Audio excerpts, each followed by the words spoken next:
Já tinham me pedido para fazer um vídeo ranqueando os Joe Bros, só que é meio complicado fazer isso porque nós temos vários Joe Bros e não existe um consenso, por exemplo, do Joe Bro da parte 6, porque a maioria ali tem o mesmo impacto e tempo de tela. Mesma coisa com a parte 5.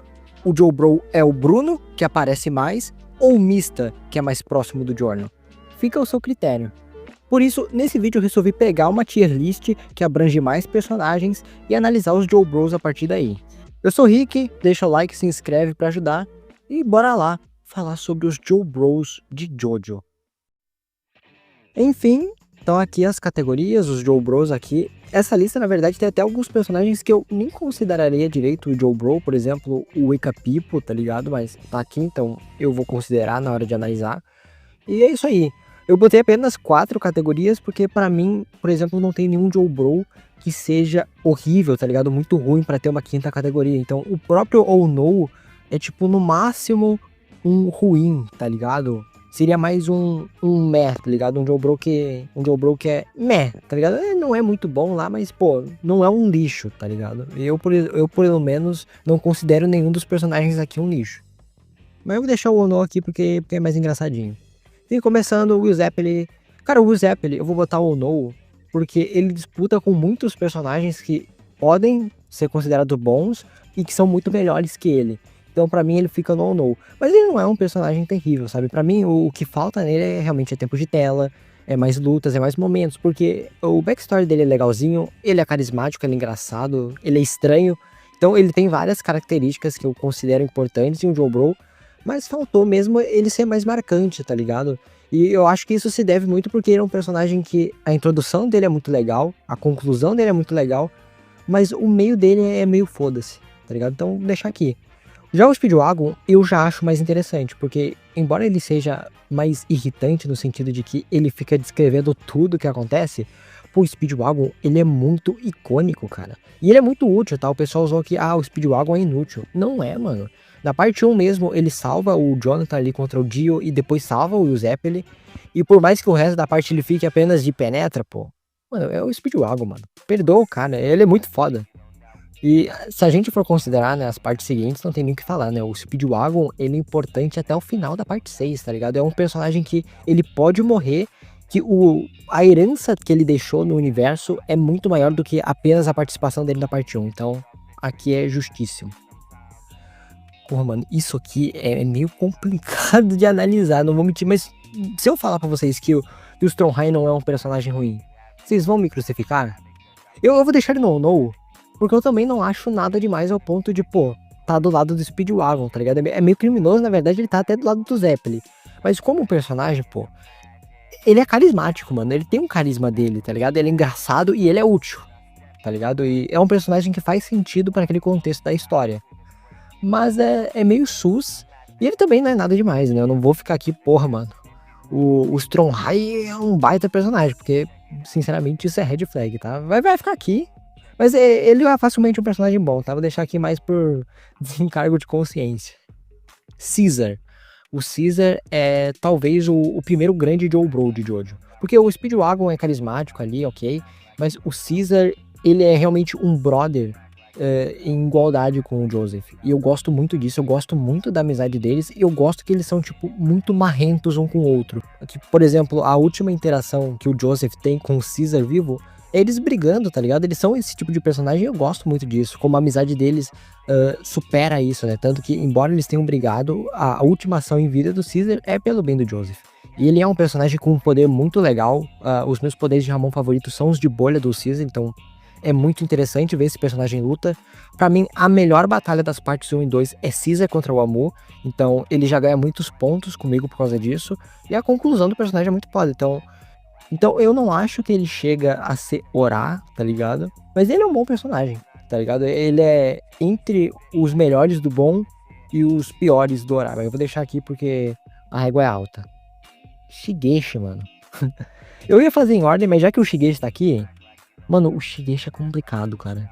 Eu sei que tem muita gente que é fã do Shigeshi, mas eu vou deixar ele no No. Deixar na frente do Stromheim, vai. Porque eu entendo o lance da morte dele ser apenas uma criança. Mas, mano, ele é muito chato, cara. Eu gosto muito do stand do Shigeshi, mas o personagem ele é muito chato, mano. Ele é muito insuportável. Então, quando ele morre, a morte dele, ela é emocionante, tá ligado? Mas eu não consigo sentir tanto, porque esse moleque, ele é muito chato e ele é filha da puta, tá? O pessoal gosta de falar, o Shigeshi era só uma criança. Mano, é uma criança filha da puta, mano.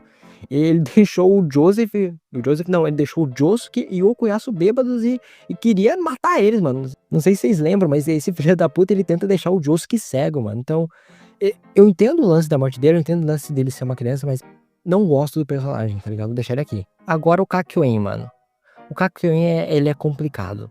Porque eu gosto muito do Kakyoin, mas ele é um personagem que ele podia ser muito melhor, tá ligado? Porque, primeiramente, que ele fica, sei lá, uns 20, 25 episódios fora da parte, e ele perde muito da interação do grupo por causa disso, sabe? Se eu não me engano, ele fica mais tempo fora de episódios que o Avidol, tá ligado?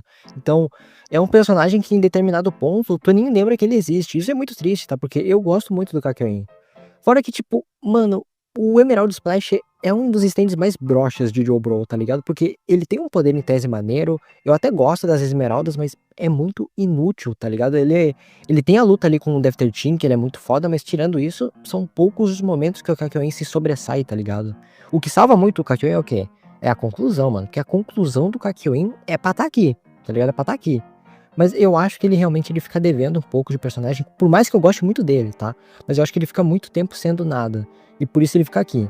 Mas eu discordo de quem fala que o Kakyoin não tem personalidade, tá? O Kakyoin é muito foda, tá? Adoro esse moleque. Cara, o Avidol, ele sofre mais ou menos do mesmo problema que o Kakyoin, mas eu gosto mais do Kakyoin particularmente.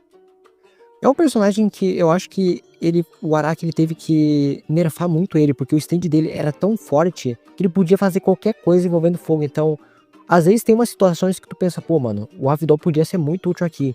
E ele não tá nem dentro da situação, tá ligado? Porque o stand dele é tão forte que ele podia resolver as coisas de forma muito ridícula.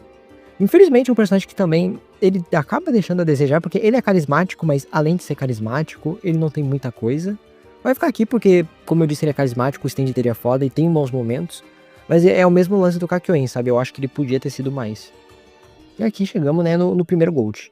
Não tem como, né? Pra mim, o Polnareff é o melhor personagem de Stardust Crusaders, porque ele é muito completo, sabe? Ele é hilário, ele é carismático, o design dele é fenomenal, e a trama séria que ele tem é muito boa. A trama dele com a irmã, a forma como isso não acaba, né? Por exemplo, a Hermes... Cadê a Hermes? A Hermes, quando acaba o arco dela com a irmã lá, acabou, tá ligado? Nunca mais citam isso, não. O Polnareff, a gente vê que ele ainda tem um luto envolvendo aquilo, né? Tem aquele arco que ele pede pra irmã voltar à vida, então o Araki, ele desenvolve muito bem o personagem do Polnareff, ao mesmo tempo que ele é muito carismático, ele é muito engraçado, e 90% das merdas que acontecem na Stardust Crusaders é por causa desse maluco aqui. Então, pra mim, ele é GOAT, ele é incrível, carismático, ele é tudo, tá ligado? Pra mim, se o Polnareff não existisse na parte 3, ela seria uma parte que seria consideravelmente pior, tá? Porque ele carrega muitos arcos dela. Iggy, mano. Eu sei que muita gente acha o Iggy irritante, mas eu amo o Iggy. Eu gosto que ele é um mascote, mas ele não é um mascote fofinho, tá ligado? Não, ele é um mascote filha da puta, tá ligado? Ele é canalha com geral e é isso aí. Eu acho o Iggy muito carismático. Eu gosto muito do personagem dele, sabe? Ele é muito engraçado e divertido. E quando chega na hora do vamos ver, mano, ele é útil pra caralho. Duas das melhores lutas de Jojo inteiro são do Iggy, né? Que é a do Iggy contra o Pet Shop. E depois ele junto com o Polnareff contra o Vanilla Ice. Então ele é um personagem que na hora da batalha é muito foda. O stand dele é muito legal. Ele é muito útil. E é um bom personagem. Ele é diferente, carismático. É um mascote que se diferencia dos outros. Então por isso pra mim ele é Ora, sabe? Ele não chega a ser aqui. Porque também, né? Ele não tem tanto destaque assim na parte 3. Mas, pô, pra um mascote, eu acho ele muito acima da média. Joshu, mano. Cara, esse é o personagem mais complexo de se falar de Jojo, porque ele tem, pra mim, um dos melhores arcos da parte 8, e mesmo assim ele tá aqui. Porque, mano, pensa num personagem que ele tem uma introdução interessante, porque ele é, entre aspas, um Joe Bro filha da puta, sabe? Ele é, de verdade, um otário. E ele tem um desenvolvimento gradual que tu pensa, pô, ele vai terminar aqui, tá ligado? Ele vai ser um ótimo Joe Bro.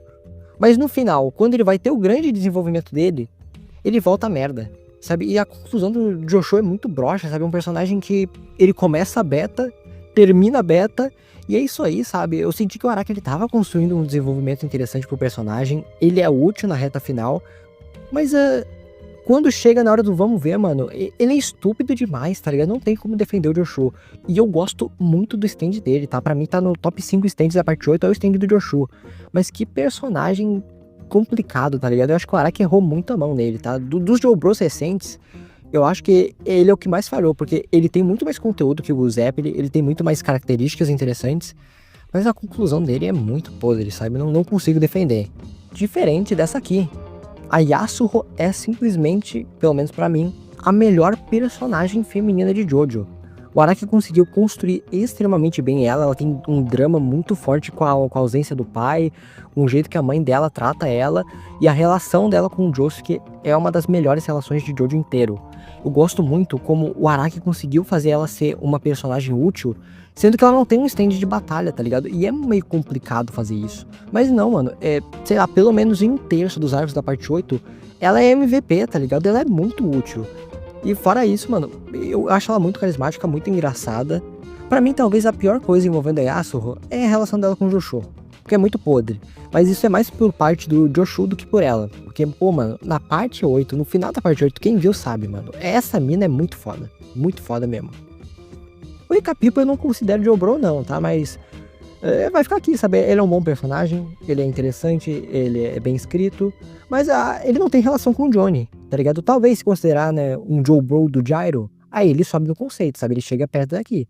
É um ótimo personagem, com uma trama muito boa, mas ele não é um Joe Bro, tá ligado? Eu não consigo considerar, vou deixar ele aqui, mas não vou nem comentar muito porque não cabe muito no contexto do vídeo. Vou deixar aqui porque tá na lista, tá ligado?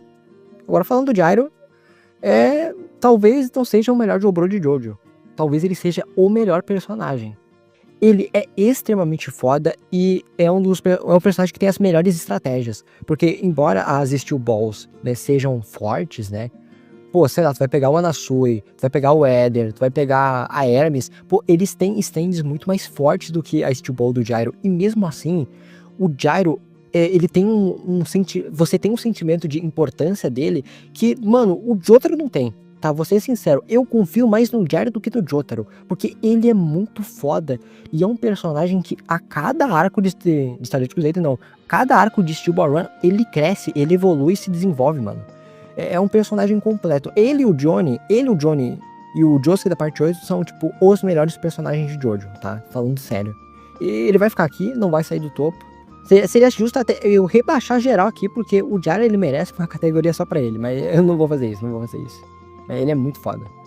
Montentin, mano, o Montentin também não é de Obro, mano. Ele é bom, tá ligado? Tira do fato que ele é meio pedo, coisa que geral de Steel Ball Run é. Ele é interessante, sabe? É um personagem legal, ele tem uma filosofia interessante, mas ele é bem secundário, tá ligado? Ele aparece em 3 arcos, sabe? É um secundário de luxo, tá ligado? Steel Ball Run tem dessa, sabe? Um personagem que é um bom secundário, que mal aparece. E é isso aí, tá ligado? É um bom secundário. Hot Pants. Cara, eu acho que a Hot Pants é só boa, tá ligado? A trama dela é interessante. Ela é uma personagem que ela tem seu carisma, eu gosto da conclusão dela. Mas não tem nada demais também, sabe? Eu acho que dentro dos personagens de Steel Ball Run, o que ela mais tem interessante é a temática, né? Que ela tem o bagulho dos pecados, que ela era uma freira, que ela se culpa pela morte do irmão. Mas também não desenvolvem tanta coisa assim em cima dela. Então, deixar aqui no bom. Mas eu acho que é uma personagem que, se eu pudesse falar um personagem de Steel Ball Run que poderia ser melhor, eu acho que seria a Hot Pants. Mas eu não acho ela ruim também. O Eder. Cara, o Eder é orar. Talvez ele fosse aqui, mas eu acho que os personagens de Stone Ocean, eles têm poucos arcos pra eu chegar a considerar aqui, sabe? A Yasuo, o Polnareff e o Gyro aparecem, sei lá, em 10, 12 arcos diferentes. O Eder aparece em 3, 4, tá ligado? Então eu não acho que ele tem a mesma bagagem que eles. Mas é facilmente um dos melhores personagens do Stone Ocean. Tem um dos backstories mais pesados de Jojo, mais marcantes. É um bom personagem, tá ligado? Eu gosto muito do stand dele. A conclusão dele é absurda. A luta dele contra o Pucci é uma das melhores de Jojo inteiro. Eu acho que a única coisa que fica devendo no Eder mesmo é que eu queria ter visto mais da interação dele com a Foo Fighters, com a Nasui, com a Hermes, tá ligado? É um personagem que ele no grupo não é tão interessante de se ver, mas o personagem solo, a história dele é muito boa. O Empório é bom. O Empório, tipo, ele sobe pra caralho no final. Mas, tipo, a maior parte da parte ele não tá fazendo nada. Então, vou deixar ele aqui. Mas a conclusão dele, né, o lance dele ser o único que sabe de tudo que aconteceu é muito foda, tá ligado? Mas eu não acho que chega a ser o ponto de eu botar o Empório junto com esses aqui, tá ligado? Porque ele é um personagem que por muito tempo, ele é só um moleque, tá ligado? Então, fica aí. O Anderson eu acho muito foda, sabe? Ele não tem um drama incrível, como o Eder, nem nada tão impactante quanto a conclusão do Empório, mas ele é muito carismático, tá ligado? Ele é muito engraçado, ele é muito divertido. Pra mim, né, depois que a Foo Fighters morreu, ele que carregou todo o humor da parte 6, então eu acho justo ele ficar aqui.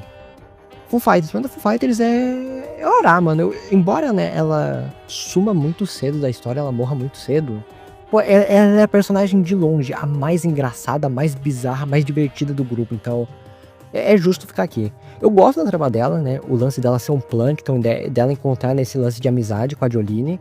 Eu queria ter visto mais, mas é uma boa personagem. A Hermes, mano, a Hermes eu vou deixar no bom, mas sei lá, pra mim ela é uma personagem que talvez até botasse aqui, porque eu não tenho afeição pela Hermes. Eu acho que os arcos dela são muito fracos, sabe? O arco de vingança dela não tem um peso do arco de vingança do Cuiaço, do Polnareff, do próprio Eder, tá ligado? Pra mim fica devendo muito. E ela some por muitos episódios, sabe? Chega num ponto que tu nem lembra que a Hermes existe, tá ligado? Então, deixa aqui, por algum respeito a ela, mas é uma personagem que, sinceramente, eu não gosto. Rohan. Tá, mas o Rohan não tem um grande desenvolvimento. Foda-se, mano. É o Rohan, tá ligado? Ele é um dos personagens que mais resume o que é Jojo, sabe? Também muito tem o fato de que ele tem vários spin-offs, e eu gosto de todos os spin-offs do Rohan. Então, talvez isso faça ele subir aqui. Mas, mano, ele é um personagem muito bom, muito característico, único para um caralho. E eu acho que ele resume muito bem o tipo de obra que Jojo é, sabe? O tipo de arte que ele quer alcançar é muito o tipo de obra que é Jojo. Então eu acho que ele é um tipo de personagem que ele faz até uma certa metalinguagem com a vida real, com a sua forma de agir. Então eu gosto muito dele, acho extremamente carismático, e muitos dos melhores arcos da parte 4 são envolvendo o Rohan, então justo ele ficar aqui. O Cuiaço, mano, o Cuiaço é bom, sabe? Eu acho que ele fica por aqui. Eu já fiz um vídeo falando sobre coisas que foram esquecidas em Jojo. Pra mim, eu acho que se a conclusão do Okuyasu tivesse mais envolvimento do pai, ele poderia estar aqui, mas eu acho ele só bom. É um personagem interessante, carismático, o stand dele é muito foda, e tem a piadinha, né, que ele é tão burro que ele consegue fazer esse stand incrível ser meio broxa. Mas é isso aí, sabe? É um personagem carismático. Talvez, na verdade, ele seja o mais carismático da parte 4, porque ele é muito hilário e ele tem um jeito muito genuíno de agir, sabe? Eu gosto muito da inocência do Cuiaço. Mas fora isso, eu acho que é um personagem que ele também fica devendo arco solo, sabe? Tu vê o Koichi, ele tem arcos solos. Até a Yukako, mano, que tá aqui, a Yukako tem arco solo. E o Okuyasu não tem um arco solo, tá ligado? Então eu acho que ficou devendo um pouco isso. Mas tirando isso, ele é muito carismático. Eu acho que até na frente do Caesar, tá? Ele é um bom personagem. A Trish, mano. Eu vou deixar aqui junto com a Hermes. Eu gosto da Trish. Eu gosto muito do plot dela, da trama dela, do stand dela.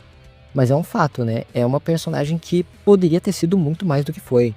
Pô, mano, a gente tem uma parte que o protagonista é filho do maior vilão da série e uma das personagens principais é filha do maior vilão da parte. E não tem um desenvolvimento envolvendo isso, sabe? A trama dela com o Diávolo é muito rasa pro que podia realmente ser. E ela tem bons momentos, sabe? Aquele arco do Notorious Big, eu gosto muito do desenvolvimento que ela tem. Mas para por aí, sabe? Depois ela tem uns momentos engraçados com o Mista, tem um momento legalzinho ali na batalha final. Mas tirando isso, mano, é uma personagem que ficou devendo muito, tá? Eu vou deixar ela aqui porque eu gosto dela, acho que ela tem um carisma e foi a primeira personagem feminina de Jojo com um pouco mais de trabalho, né? Que o Araki tentou botar mais arcos envolvendo ela, porque não dá pra dizer que ele fez isso com a Lissa. Tanto que o cara nem botou nessa tier list aqui a Lissa. Mas ficou devendo, tá ligado? Mano, o Fugo. Eu gosto do Fugo. O meu problema com o Fugo, eu já tive problema com a conclusão do Fugo. Hoje em dia não tem. Hoje em dia eu acho que, pô, mano, é uma conclusão sincera, tá ligado? Ele foi embora e é isso aí, sabe? Ele resolveu abandonar o grupo e faz sentido com o tipo de personagem que ele é. Mas o problema é que o Fugo ele podia ter tido mais, tá ligado? Mais destaque, mais trabalho, mais momentos. Eu queria ter visto mais isso dele. E o final dele, embora seja interessante, seja bom, seja um final muito diferente, né? Diferente de todos esses personagens aqui, o resto do personagem ficou devendo, tá ligado? Mas o potencial que ele tinha, sem ironia, era pra estar aqui. Porque o backstory dele é muito interessante, o trauma dele é um dos mais pesados da parte 5, e eu acho que é um personagem que infelizmente ficou devendo. Eu queria ter visto mais do Fugo. O Mista, mano, cara, Eu tô em dúvida se eu boto o Mista no Gold ou no Ora, mano. Porque o Mista é muito foda, ele é muito carismático. Mas, mano, aqui tá os Gold, tá ligado? Eu não sei se ele chega aqui. Eu vou deixar ele aqui por enquanto. Mas talvez até no final da lista eu suba o Mista, porque o Mista é muito foda. Ele é muito como o Polnareff, tá ligado? Ele é um personagem completo. Muito dos momentos mais engraçados da parte 5 vão estar envolvendo o Mista, assim como os momentos mais bizarros, mais marcantes. E o drama dele é bom. Vou dizer que, sei lá, em comparação com o do Abakio, mano, o drama do Abakio é muito melhor, tá? Mas o drama do Mista é bom. Eu gosto muito da relação que ele tem com o Jorno, acho muito bem construída, muito bem desenvolvida. O stand dele é um dos mais fodas, sabe? O jeito que ele luta, as estratégias que o Mista tem que formar são muito legais, sabe? Todas as lutas do Mista são boas. Só que eu acho que falta um pouco, tá ligado? Ele não chega a tá aqui, mas chega perto. Naranja, mano. O Naranja é um personagem que eu acho muito gostável, tá ligado? Porque ele tem muito do lance do Koyasu, mas eu sinto que ele é mais inocente ainda, tá ligado? O Naranja é como se fosse mesmo uma criança no grupo. E é o que me faz gostar muito dele e me emociona muito na morte do personagem, sabe? A morte do Naranja é muito triste, sabe? Tu vê o jeito que ele quer, né? Voltar com o Fugo, voltar a estudar e ir pra escola, né? É um dos momentos de Jojo que eu realmente. Eu senti que ele ia morrer depois disso, e quando ele morreu eu fiquei muito abalado, tá ligado? Porque ele é um personagem que ele é muito genuíno na forma de agir, sabe? Você sente que o Naranja é uma criança sincera, tá ligado? Então, ele é muito gostável, por mais que ele seja extremamente maluco, facilmente o mais pirado da parte 5, mas ele tem, né, essa dualidade entre ser um psicopata, um louco sem emoção alguma, e ser uma criancinha, tá ligado? Ser um menino bobinho, tá ligado? Pô, a cena que ele sai nadando, mano, porque ele se identificou com a Trish porque ela não tinha ninguém, mano. Pô, mano, ele é muito fodinha, mano. Eu não consigo não gostar do Naranja, tá ligado? Ele é um personagem muito good vibes. Adoro ele. Agora o Abaki, mano, pra mim, ele fica aqui. Sabe, talvez seja surpresa pra alguns, mas ele é um dos personagens com maior carga emocional em Jojo inteiro, tá ligado? A história dele é extremamente pesada e é um personagem que, por mais que, né, ele tenha muitos momentos engraçados, né? Ele é depressivo, sabe? E você vê pelo jeito que ele age, a metodologia dele, mano. Lá nos primeiros arcos, tipo, ele se sacrifica várias vezes pelo bem do Butcherati, tá ligado? Pelo bem da missão. Ele bota isso acima da vida. E isso é muito interessante quando a gente pega o backstory dele envolvendo ser um policial corrupto, sabe? Eu acho muito interessante a forma dele agir e todo o desenvolvimento que ele tem, mano. O episódio da morte do Abakio é um dos mais emocionantes de Jojo inteiro. E é um episódio inteiro em cima disso, em cima da ideologia do Abakio, como ele mudou, como, né, ele se desviou do caminho que ele tinha seguido antes e como ele superou isso, sabe? É um dos personagens que eu diria que é mais profundos em Jojo inteiro, porque ele tem uma carga emocional absurda e a conclusão dele é linda, tá? Eu me emocionei pra caralho nesse episódio, é um dos meus episódios favoritos de Jojo inteiro. Pra mim é justíssimo ficar aqui. Eu sei que tem muita gente que odeia ele porque, ele é babaca, ele é filha da puta. Mas pra mim é isso que torna o personagem interessante, tá ligado? Ele se diferencia pra caralho de todo mundo aqui justamente por causa disso. Mano, aí o Kako, mano, foda-se. Foda-se aí o Kako, tá ligado? Ele não é horrível, tá ligado? Mas foda-se aí o Kako, tá ligado? Não era nem pra estar aqui. Porque se bota aí o Kako aqui, tem que botar aí o Afungami. Tem que botar todos os random da parte 4, tá ligado? Então nem sei porque ele tá aqui. Vai ficar aqui, mas foda-se, tá ligado? Não é uma personagem ruim, tá ligado? É engraçadinha, mas foda-se. Agora o Koichi é foda. Eu acho extremamente engraçado que o Koichi, né, em vários momentos ele tem mais envolvimento emocional, né, com as partes sérias do arco do que o próprio Josuke. Então ele age como protagonista várias vezes. E ele é muito interessante, sabe? Ele é um personagem meio chatinho, meio irritante, mas eu gosto como ele vai evoluindo, né? Ele vai deixando aos poucos de ser esse maluco certinho e vai ficando mais irônico, mais zoado, tá ligado? Eu gosto disso. Tanto que a forma que ele age com o Rohan é extremamente babaca e foda-se, tá ligado? Ele é um amigo tóxico. O Koichi ele tem um dos melhores stands de Jojo, ele tem uma relação muito interessante com o Josuke, embora a do Okuyasu seja melhor, e é um personagem que ele tem um desenvolvimento muito interessante durante a parte 4, né? Eu diria que é o personagem que, se tu for pegar o episódio 1 e o último episódio da parte 4, ele é o que mais mudou, tá ligado? O Koichi do início pro Koichi do final é um personagem totalmente diferente, e isso é muito interessante, dá pra ver um crescimento muito legal no personagem. Agora, a relação dele com a Yukako é meio estranha, né? Mas isso não tira nenhum dos valores do personagem. Ele é muito bom. Mano, o Urei, ele é um ótimo personagem, sabe? Eu sinto que ele não é muito comentado, porque o pessoal não gosta tanto do design dele. Mas ele é facilmente o Joe Bro com mais relevância depois da Yasuo durante a parte 8. sabe? Talvez o único problema dele é que ele é babaca pra caralho, né? Mas a relação dele em si com o Josuke é muito boa, tá ligado? Pô, o sacrifício que ele faz é muito foda. Um dos melhores momentos da parte 8 inteira é o sacrifício do Urai. Então, ele é um puta Joubro. A história dele, né, com o... Como que é o nome? O Joseph lá, esqueci o nome do pai da família dos Higashikata. A história dele é muito boa. A trama dele com o pai. A forma como a história dele, né, se entrelaça com o Toru. E ele que faz, né, o Josuke descobrir o Go Beyond. É muito foda. É um personagem muito importante pra parte 8, muito interessante. E eu acho que quando sair, né, ou quando sair o anime de JoJo, vão valorizar mais ele, tá? Porque ele é de fato um dos melhores personagens, tá? Ele não chega aqui, na minha opinião, mas tá aqui, tá ligado? Junto com o Mista, junto com o Eder, porque é um baita personagem. Agora o Butcherati todo mundo sabe aqui, é a mãe do grupo. Eu acho que tem poucos personagens de JoJo tão gostáveis quanto o Butcherati, porque, mano, ele é a melhor pessoa possível, tá ligado? Ele é um exemplo do que é o ser humano, bons ideais na visão do Araki, sabe? Tudo que o Butcherati faz é foda, tá ligado? Esse maluco nunca errou na vida dele. A forma é que ele teve que reagir desde criança, né? Porque o pai dele foi quase morto por traficante. É, mano, é muito foda a história dele, sabe? Fora que ele é um personagem meio Polnareff e Gyro, no sentido que, pô, ele é basicamente o protagonista da parte 5 junto com o Giorno, então é um personagem que o tempo todo tá sendo útil, tá sendo interessante, e o stand dele é absurdo, sabe? As estratégias que ele cria em luta são, talvez, junto com as do Gyro e, sei lá, as do Rei, do Mista, são as melhores de Jojo, porque é um stand muito versátil e que ele usa bem pra caralho. O backstory do Bruno, né, comunica com tudo que é a parte 5, né, o bagulho do tráfico de drogas, né, de como o Diavolo estragou a Itália. As motivações dele são tão bem embasadas quanto as do Giorno, e por isso, né, ele é basicamente o segundo protagonista da história. Várias das melhores lutas da parte 5 são a do Butcherati, porque o stand dele é muito foda, ele é muito inteligente, então é um personagem que por si só ele já é versátil, tá ligado? Ele tem todas as características de um personagem versátil, e as lutas dele, pelo menos pra mim, são algumas das mais marcantes de Jojo inteiro. Aquela batalha do trem é tipo 10 capítulos do Butcherati carregando a equipe, tá ligado? Ele é muito foda. Eu só não diria que ele é um personagem completo, porque o Gyro tem tudo isso e é engraçado, é mais carismático, tá ligado? Mas eu entendo perfeitamente quem tem o Bruno como personagem favorito, porque ele é absurdo, tá ligado? Eu diria que ele resume muito bem o que é a parte 5. E, mano, toda aquela conclusão dele, mano, dele entregando a flecha pro Johnny falando, mano, agora é contigo, eu já fiz o meu papel, e indo embora, mano. Ah, aquilo ali é cinema, tá ligado? É um dos momentos mais emocionantes de Jojo inteiro. Sim, eu devo ter falado que o Bruno tem várias das melhores coisas de Jojo, boa parte do tópico sobre ele, mas é porque ele realmente tem, sabe? É um personagem extraordinário. Enfim, pessoal, esse foi o vídeo.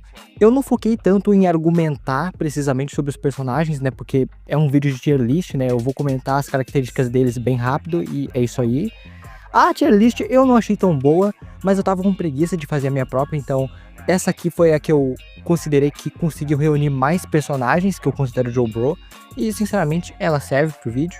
Vocês concordam com a lista ou acham que eu tô maluco das ideias? Talvez os dois. Deixa o like e se inscreve porque isso ajuda muito. Hypa o vídeo. Eu sou o Rick e tenha um bom giorno.